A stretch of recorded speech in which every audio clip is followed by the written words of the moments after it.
queridos alunos e queridas alunas, tudo bem? Sejam todos muito bem-vindos a esta aula de História de Estratégia Vestibulares. Eu sou a Prof. Eli Lopes e nós estamos falando sobre a crise do antigo regime e as revoluções liberais do século 17 e 18. Já falamos sobre o processo na Inglaterra, né, a Revolução Puritana, a Revolução Gloriosa. Falamos também sobre o movimento político, econômico, filosófico, cultural do Iluminismo, né, com a sua tríade razão, liberdade e indivíduo. Falamos de alguns autores importantes como John Locke, também o Rousseau, o Voltaire e o Montesquieu. É claro que tem vários outros, mas esses são os mais importantes, são os pais fundadores, digamos assim, desse movimento iluminista que deu base ao liberalismo. O que nós falávamos era justamente que o iluminismo e o liberalismo, no caso, como síntese desse grande movimento político-filosófico, ele acabou impulsionando, servindo de orientador para as revoluções, os acontecimentos no campo político e no campo econômico ao longo do século XVIII e principalmente no século XIX. Portanto, a revolução que gerou a independência, né, o processo que eles chamam de Revolução Americana ou independência dos Estados Unidos, foi impulsionado em grande medida, né, principalmente os resultados desse processo, por esse conjunto de ideias desenvolvidas aí ao longo, desde o final do século XVII até o século XVIII, e depois vai se aprimorando no decorrer do XIX. Então, o tema deste bloco, dentro desse contexto, é a independência dos Estados Unidos. Dá uma olhada aqui para os slides. Olha lá. Independência dos Estados Unidos, uma experiência liberal. Muito importante vocês colocarem isso no seu post-it, tá bom? Então, olha lá, só para a gente lembrar, 13 colônias, né? Esse é o território de origem, digamos assim, do que a gente está chamando de independência dos Estados Unidos. Agora, eu quero que vocês observem, eu circulei duas áreas aí, para que a gente lembrasse de dois modelos de colonização que existiam nesse momento aí dessa colônia inglesa. Vocês não podem esquecer que isso é uma colonização inglesa, certo? Então, não é uma colonização do fantasminha camarada, é uma colônia inglesa. Tanto que, assim, e por que eu tô falando isso? Por que falar isso é importante? Porque, pensa bem, pensa comigo, nas relações internacionais entre os países, nesse momento histórico, estava lá determinado, por exemplo, ninguém podia lá invadir Brasil. Por quê? Porque era uma colônia de Portugal, né? Se invadisse o Brasil, daria guerra. Então, assim, minimamente, quando a gente fala que as 13 colônias é uma colonização inglesa, tinha a ver com um reconhecimento internacional da comunidade internacional a quem, em tese, pertencia aquilo, né? Quando a gente fala independência dos Estados Unidos, eles estão conquistando independência em relação a quem? A Inglaterra. No processo de independência da Inglaterra, a gente vai ver que, da Inglaterra nos Estados Unidos, a gente vai ver que foi uma luta contra uma tentativa de imposição de um modelo, de uma exploração colonial sobre as 13 colônias. E os colonos não queriam mais essa exploração, né? Então, não caiam nessa ideia de que a colonização dos Estados Unidos é assim, porque a colonização deles não tinha metrópole. Mentira! Isso é uma visão distorcida da história. Porque era colônia de povoamento. Mentira também. Por quê? Porque o sul inteirinho tem uma colonização oficial a partir da Virgínia, que é a de produção latifundiária de algodão, para fornecer matéria-prima para a manufatura têxtil inglesa. Então, cuidado com esses sensos comuns. Ale, o que eu tenho que lembrar, então? Disso que eu vou te falar agora. Olha lá. Então, essas duas áreas circuladas, elas representam dois modelos de colonização da Inglaterra.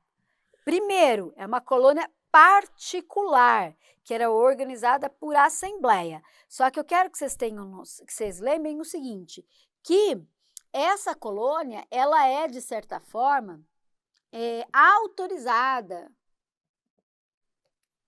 pela coroa, certo?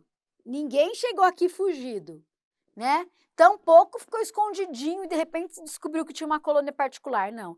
Quando eu estou dizendo que a colônia é particular, estou dizendo que o dinheiro de investimento é particular, estou dizendo que o navio que chegou aqui e começou a montar foi particular, estou dizendo que o processo de exploração, né, ou seja, as expedições de reconhecimento, de ocupação do território particular, é disso que eu estou falando. Mas em nenhum momento aquilo era contrário à coroa ou negado pela coroa, tá? Então ele é autorizado, por isso que é legítimo, né? Então é nessa região aqui que em 1620 chega lá o navio Mayflower e montam nessa região a primeira colônia, né? A primeira colonização particular. Mas antes disso, muito antes disso, na Virgínia, olha aqui, ó, já existia uma colônia oficial, que era um modelo de exploração mercantilista, ou seja, o mel, lembra do mel? Mão de obra uma economia exportadora e latifundiária. Então, isso aqui chama o quê? Plantation, né? Deixa eu escrever mais bonitinho aqui, que eu não gostei dessa letra. É plantation. Agora sim. Plantation. Então, mão de obra escrava, uma mercadoria exportadora e em grandes propriedades territoriais, né, voltados para o mercado externo. Então, aqui era principalmente o quê? O algodão, porque o algodão era matéria-prima da manufatura têxtil que já existe bastante tempo na Inglaterra. Tudo bem? Então, isso, de certa forma, queridos e queridas, explica para a gente o desenvolvimento desigual do modelo nortista e do modelo sulista. Já guarda isso na sua cabeça, né? Porque no norte, por ser particular e organizado por assembleias, né? A organização da vida da colônia era já organizada por assembleias dos colonos, isso acabou criando, primeiro, uma propriedade familiar, né? Porque não tinha dinheiro da coroa. Então, eram os recursos, os escassos recursos de cada uma das famílias. As propriedades rurais eram pequenas, a mão de obra era livre, não era do trabalhador escravo, porque ninguém tinha dinheiro para ficar comprando escravo. Então, acaba se criando um modelo cultural um pouco distinto. No sul, é uma colônia oficial de exploração, latifundiária, mercantilista, tem pacto colonial, tem a metrópole explorando. É claro que, diferentemente de Portugal e Espanha, aqui não tinha um governo administrativo. Quem administrava a produção de algodão aqui da Virgínia, além dos proprietários particulares, era a Companhia de Comércio Inglesa. Tá? Então, é no estilo da Holanda, por exemplo. Então, a coroa, ela terceirizava a exploração daquela região para essa empresa, uma empresa particular, uma enorme empresa que envolvia produção, que envolvia transporte, que envolvia atividade de negociação, né? Mas que era ela que, ao mesmo tempo que coordenava a política econômica, também governava a administração do território, tá? Então, era mais ou menos isso. Um modelo mais, mesmo modelo da Holanda e o mesmo modelo que eles tentaram implementar no Brasil para explorar as drogas do sertão, tá bom? Então, entenderam isso? Isso eu estou só lembrando, é o fio da meada, porque agora a gente vai para o quê? Para o contexto da independência no século XVIII. O que estava acontecendo ali no século XVIII, então, lá, comecinho do século XVIII, para que as 13 colônias chegassem à compreensão de que precisavam tornar-se um país independente da sua metrópole, Inglaterra. Olha lá. Né? Então, relação entre a Inglaterra e as 13 colônias muda no século XVIII. Ah, esse é o contexto, então, Ale? Então, rapidinho aqui.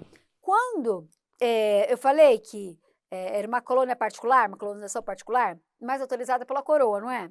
Então, de certa forma, a gente pode imaginar que lá no norte, a partir da primeira colonização em Plymouth, né? A partir dessa colonização, houve uma certa liberdade para poder ocupar aquele território, né? Então, não havia uma política metropolitana, por exemplo, para aquele território. Muito embora houvesse cobrança de impostos, né, uma coisa ou outra assim, mas havia liberdade religiosa. Então, assim, na prática, não é que tinha liberdade, é que a coroa não intervinha naquele território. Então, eles podiam se auto-organizar como achassem melhor. E o que acontece no século XVIII? Essa relação muda. Então, é isso que eu estou querendo mostrar para vocês, olha lá. Mudou, Corujinha, não adianta assustar. Entre 1756 e 1763, ocorreu a Guerra dos 7 Anos. Então, aqui a gente está vendo por que e como muda, tá? A relação entre a Inglaterra e as 13 colônias. Então, o que foi essa Guerra dos 7 Anos? Qual foi o motivo dela, né? Foi uma briga entre a França e a Inglaterra por áreas da região do Canadá. Caracas, onde hoje é o Canadá, né? Por isso que no Canadá não tem, tem língua inglesa no Canadá, Quebec, se eu não me engano, e também tem a língua inglesa. Então, assim, por quê? Porque o que é hoje o Canadá, ele foi ocupado tanto pela França como pela Inglaterra. E, inclusive, houve uma guerra para definir as fronteiras daquela região ali. Afinal, ia ficar para a Inglaterra, ia ficar para a França. E nessa Guerra dos 7 Anos, quem levou a melhor foi a Inglaterra, né? Então, por que a Inglaterra entrou nessa guerra, Lê? O que ela ia ganhar com esse território? A Inglaterra estava querendo muito território, né? Para poder colonizar, criar colônia efetivamente, porque ela precisava de recursos para financiar a Revolução Industrial na Inglaterra. Esse período aqui, ó, 1756, 1763, é o auge dos descobrimentos científicos que impulsionaram a Revolução Industrial. Só que tudo isso custa muito dinheiro e a Inglaterra, né, enquanto país, para ela incentivar, ela precisa ter esse dinheiro, ter esse financiamento, essa fonte de financiamento. Então, uma das formas de financiamento vai ser encontrar território, né? Pelo menos a Inglaterra acha isso. Nesse território ela pode conseguir plantar algodão, por exemplo, para servir de matéria-prima para a indústria inglesa. Então, só que o que aconteceu? A Inglaterra ela venceu, né? Foi ótimo, só que ela ficou endividada. Então, assim, o tiro meio que saiu pela culatra, né? Então, nesse momento, o que ela vai fazer? Ela ganhou, só que ela está endividada, ganhou a Guerra dos 7 Anos, de 1756 a 1763.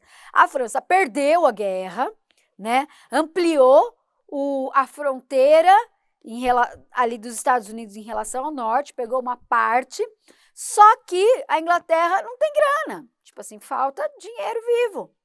Então, o que ela vai tentar fazer para recuperar esse dinheiro perdido?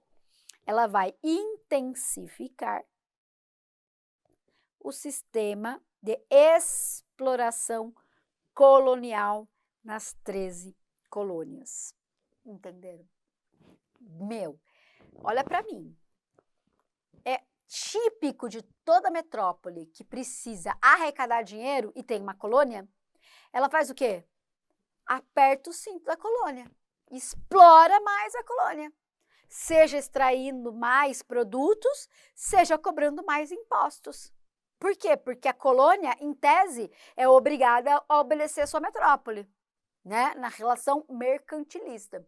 Então, com o déficit vindo da Guerra dos 7 Anos, por mais que a Inglaterra tenha ganhado territórios em relação ao Canadá, não significou dinheiro. E na Revolução Industrial não adianta ter terra só, tem que ter dinheiro, certo? Tem que ter dinheiro para poder fazer investimento, tal, essas coisas. Então tem que ter capital né? Não é simplesmente dinheiro, tem que ter capital. Então, uma fonte de capital que ela vai encontrar, que ela sabia que ela tinha, era justamente as colônias, as 13 colônias. E o que vai mudar, então? Ela vai intensificar o pacto colonial. Como que ela vai intensificar o pacto colonial? Olha lá para os slides. Vai aumentar e vai criar novos impostos. Então, em 1764, cria a Lei do Açúcar. Então, ó, aumento das taxas de importação sobre açúcar produzido nas Antilhas. Então, o açúcar que era produzido nas Antilhas, antigamente chegava lá nas 13 colônias sem taxação, ou com uma taxa muito baixa. O que eles vão fazer? Aumentar essas taxas. Então, o açúcar vai ficar mais caro. Aí você pode falar assim, mas açúcar, né? A gente passa sem açúcar. Não, porque do açúcar tem um monte de coisa que eles produziam lá. Porque não tinha uma produção larga de cana-de-açúcar como tinha na América Antilhana ou então na América Portuguesa. Não tinha. Então, o que eles faziam? Eles compravam melaço. E do melaço eles faziam açúcar, fazia conhaque, fazia bebidas de um modo geral que eram vendidas lá no tráfico, no comércio transatlântico, né? Então era muito importante, era uma fonte importante, era uma matéria-prima. O melaço era uma matéria-prima importante da indústria de destilados de um modo geral. Entenderam isso? Então, isso aqui ficou ruim para os estados, para as 13 colônias. Outra lei, lei do selo. O que a lei fazia? Ela criava um selo de circulação para todos os tipos de documento e publicação que circulasse na colônia, desde contrato, só que esse selo era o quê? Custava um dinheiro. Então, era uma taxa, a lei do selo era uma taxa de circulação, você pode até escrever isso aí, ó, uma taxa de circulação, tá? 1773, essa aqui foi a mais pesadona. Lei do chá, estatizou o controle do comércio do chá por meio do monopólio, ó. Então, ele deu monopólio à Companhia Inglesa das Índias. A Companhia Inglesa das Índias, ela já fazia isso com algodão lá no sul. O que a metrópole está fazendo? Está ampliando as ações da Companhia Inglesa das Índias para a questão do chá, certo? Então, o que significa isso na prática, essa lista de leis? Então, lei do açúcar, lei do selo e lei do chá são formas de sobretaxar os colonos das 13 colônias. Então, isso era um problema muito grande. Isso foi um problema muito grande no Brasil, né?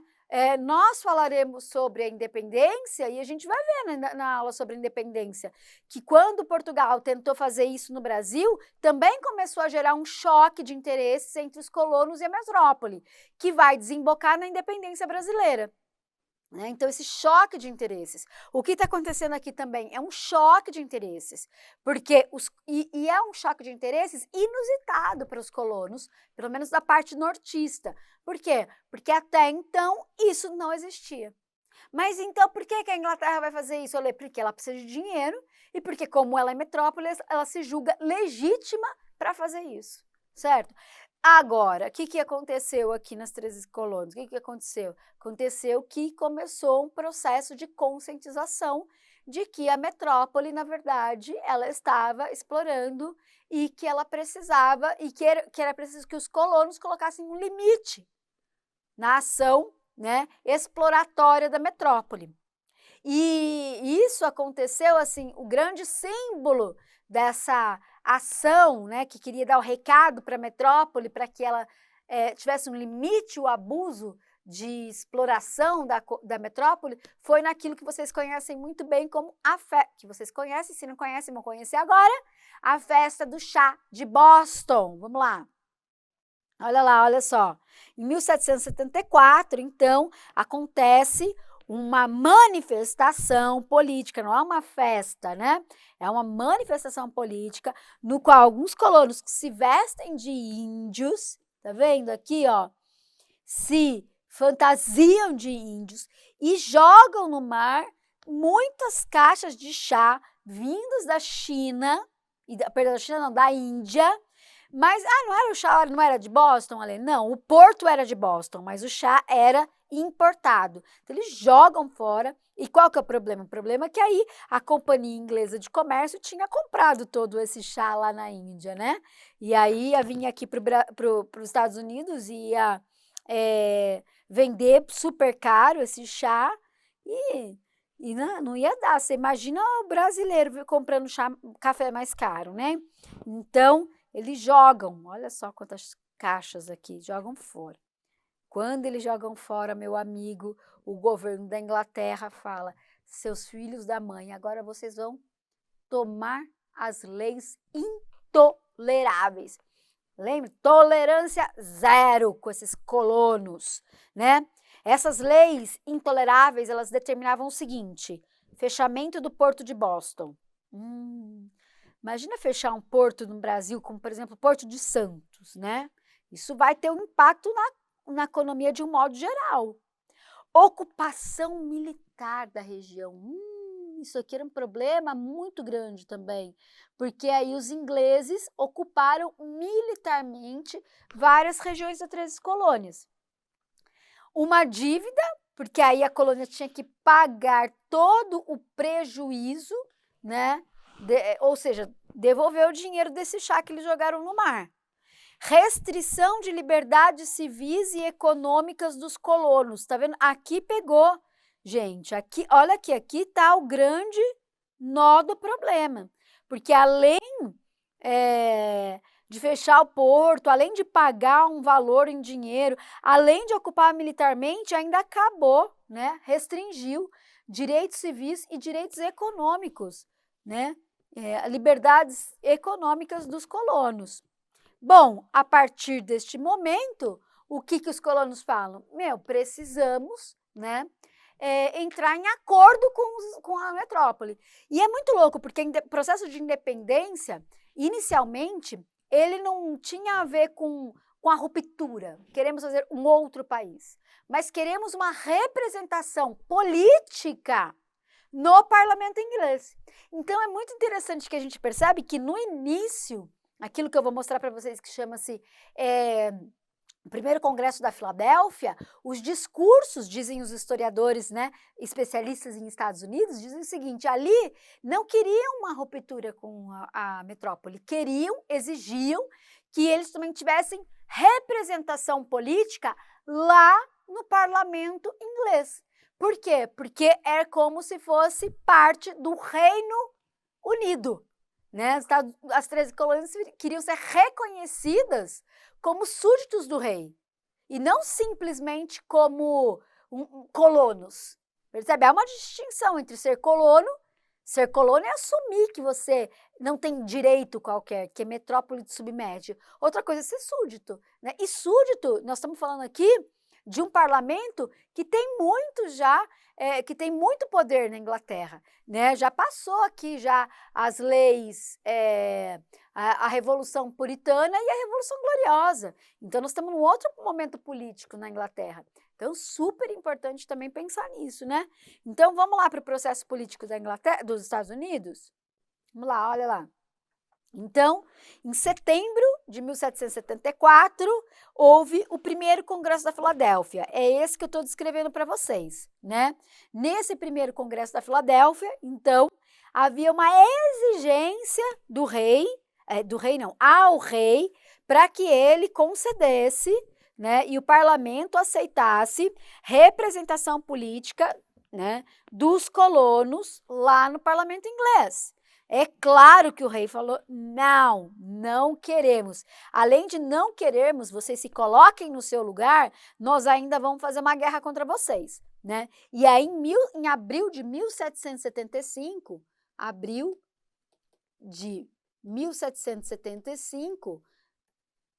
aí começa uma ostensiva ocupação militar. Uma ostensiva ocupação militar nos Estados Unidos, nas 13 colônias, né? E aí, só que os colonos não ficam de boinha, não. Eles criam um exército, né? que eles chamam de exércitos confederados do norte, né, porque seria a América do Norte, e aí eles criam e começam uma guerra de independência. Por isso que a gente fala que de 1775 a 1781 foi a guerra de independência contra a Inglaterra. Por que até 1781, Alê? Porque a Inglaterra só reconheceu a independência dos Estados Unidos em 1781, tá? Bom, depois, em maio de 1775, tem o segundo Congresso da Filadélfia. Então, ó, no primeiro Congresso da Filadélfia, havia uma reivindicação de autonomia.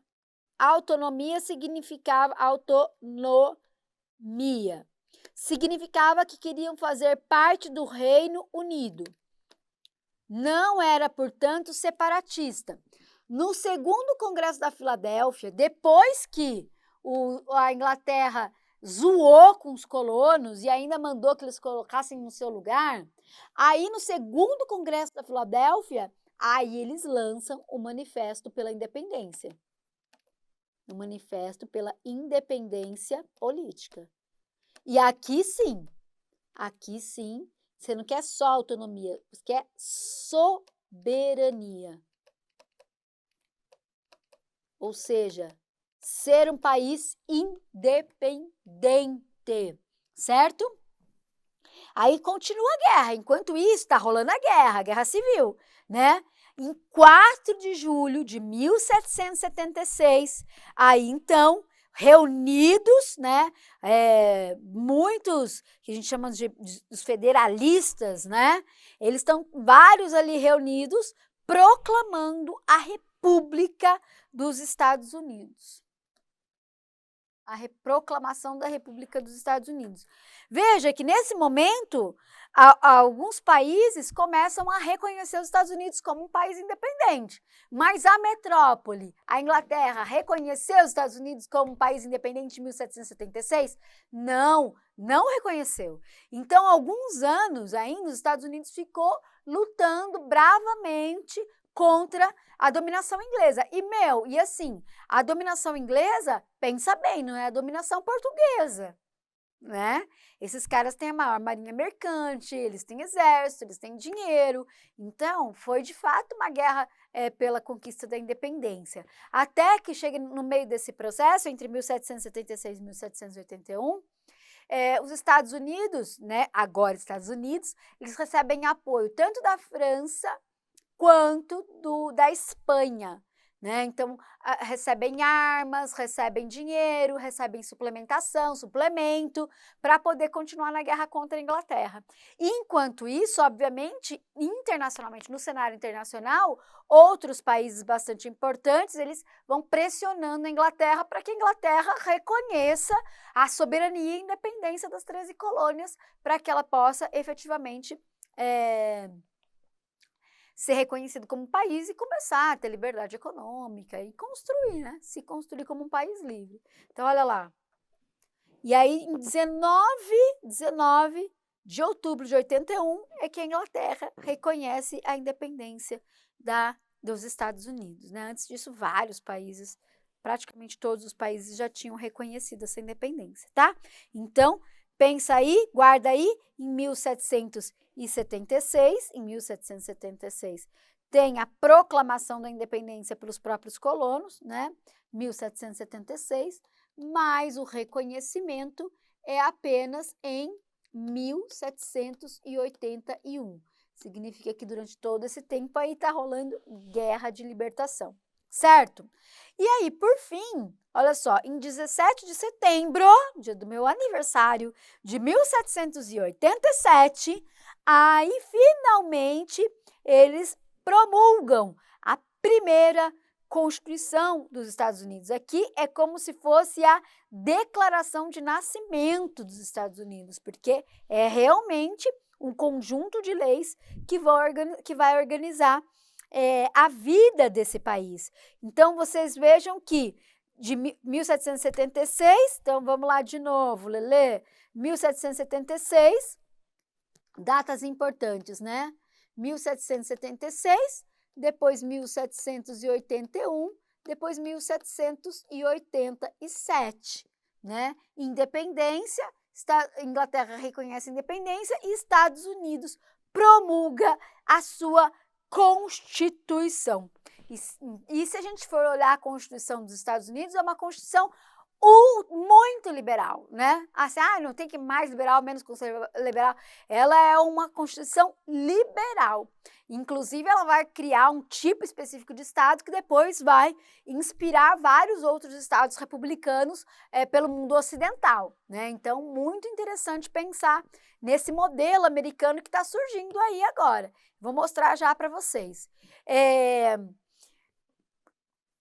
Por que a gente falou? Eu comecei essa aula falando, olha, gente, essa é uma experiência liberal, né? A independência dos Estados Unidos, ela é uma independência liberal, ela é uma experiência liberal.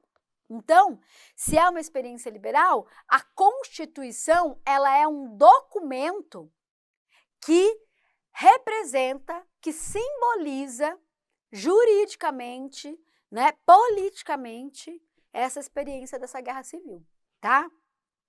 Eu deixei para vocês, no nosso material, tem a Declaração de Independência dos Estados Unidos, não vou ler agora com vocês, mas ela está no nosso material. E lá é claro, assim, o quão é lockeana, né? Pensando no John Locke, o quanto ela é lockeana no sentido de estabelecer um contrato que garanta segurança, vida, liberdade e propriedade, né? Então, a gente pode pensar que no primeiro momento, a Constituição dos Estados Unidos e os pais fundadores, eles estavam muito preocupados em criar a estrutura política que regeria a vida daquela nação, né? Então, isso é muito interessante a gente pensar nisso. Então, a primeira Constituição americana, a primeira e única, né, Constituição americana, ela tem essa característica, né, a original, de ser aquela que garante principalmente a questão da estrutura política dos Estados Unidos, tá? Então, olha aqui pra gente. Então, vocês localizaram aí a data bonitinho. Então, agora eu quero que vocês tenham aqui, ó, eu deixei para vocês a Declaração dos Estados Unidos, depois vocês leiam, e vamos ver aqui o modelo de país, né, que está consagrado na Constituição dos Estados Unidos. O tipo de Estado é um Estado federado, né, o sistema de governo é republicano e a forma de governo é presidencialista. Então, tipo do Estado é um Estado federado, não é um Estado unitário. Isso significa que os estados têm autonomia, né? É uma república, então não é uma monarquia como sistema de governo, e a forma de governo é o presidencialismo, ou seja, tem presidente, né? Não tem parlamentarismo, é presidencialismo. E existe a tripartição dos poderes. Olha que interessante. Lembra do Montesquieu? Pois bem, aqui eles colocaram a tripartição dos poderes na própria Constituição.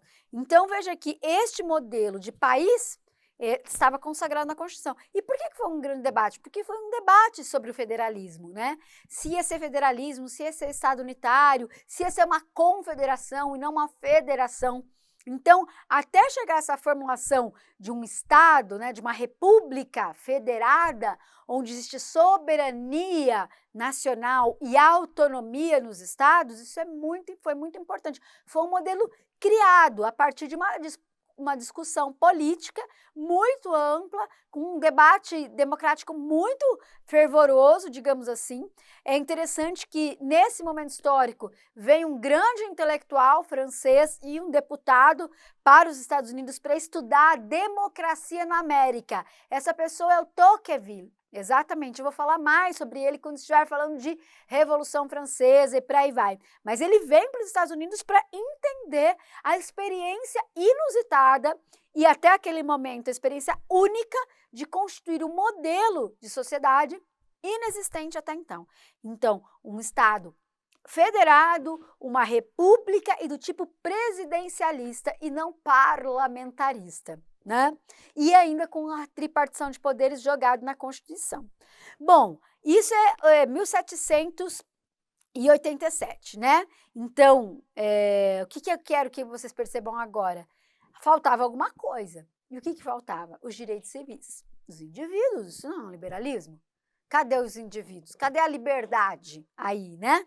E aí, então, foi feita uma primeira emenda. A primeira emenda nos Estados Unidos é uma espécie de Bill of Rights, né? Que é uma petição de direitos individuais dos Estados Unidos. Isso já caiu em prova. Olha aqui, ó. Deixa eu ver aqui para vocês. Aqui, ó. Bill of Rights, né? A primeira emenda, a de 1783, a Carta de Direito dos Estados Unidos. Então, quais direitos estavam garantidos nessa emenda primeira? Então, é uma emenda constitucional, tá? Então, hoje ela faz parte da Constituição. Quais direitos? Direitos básicos que vocês vão identificar de cara. Liberdade de expressão, liberdade de imprensa, liberdade religiosa, liberdade de reunião, de manifestação pacífica, de representação contra o governo.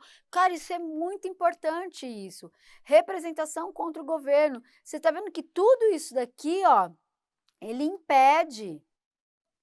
O objetivo é impedir, né, que o Estado se sobreponha ao indivíduo. Por que isso? Porque o indivíduo é o soberano. Lembra? Né? A letra não está muito boa, mas é isso aí. Bom, entenderam, gente? Isso aqui? Então, liberdade de expressão, liberdade de imprensa, liberdade religiosa, liberdade de manifestação, de reunião, de manifestação política e de representação contra o governo. Isso é muito interessante, porque nos mostra justamente essa ideia, né?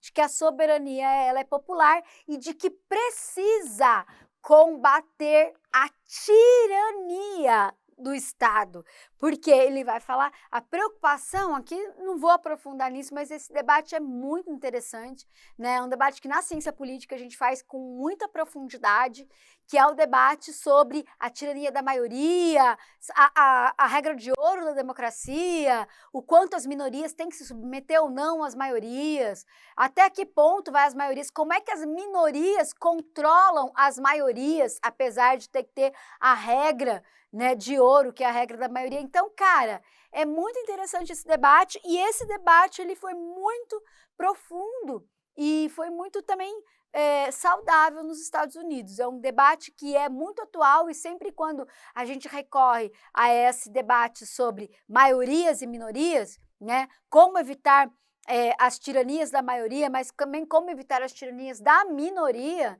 né, como que as minorias respeitam a vontade geral, esse é um debate que nos Estados Unidos gerou muitos frutos e que depois vai ser, de alguma forma, vai influenciar o debate na França, o debate na Itália e até mesmo no Brasil, quando chegar um momento aqui da gente criar as nossas próprias estruturas políticas. Tudo bem, queridos e queridas? É isso que a gente tinha para falar sobre os Estados Unidos. Agora, esse modelo é um modelo de república liberal, de democracia liberal, né, e que o Tocqueville vai estudar bastante. Por quê? Porque lá na França, logo, logo, também vai começar uma revolução também de caráter liberal, que é a Revolução Francesa. Tá certo? Tá joia? Agora, debate sobre a Revolução Francesa, a gente vê na aula de Revolução Francesa. Por hoje, nós ficamos aqui, nesse debate aqui dos Estados Unidos, e a gente vai fazer só mais um bloco de exercícios e depois a gente parte para a próxima aula novinha em folha, tá bom? Um beijo, até o bloco de exercícios, fica comigo, tchau!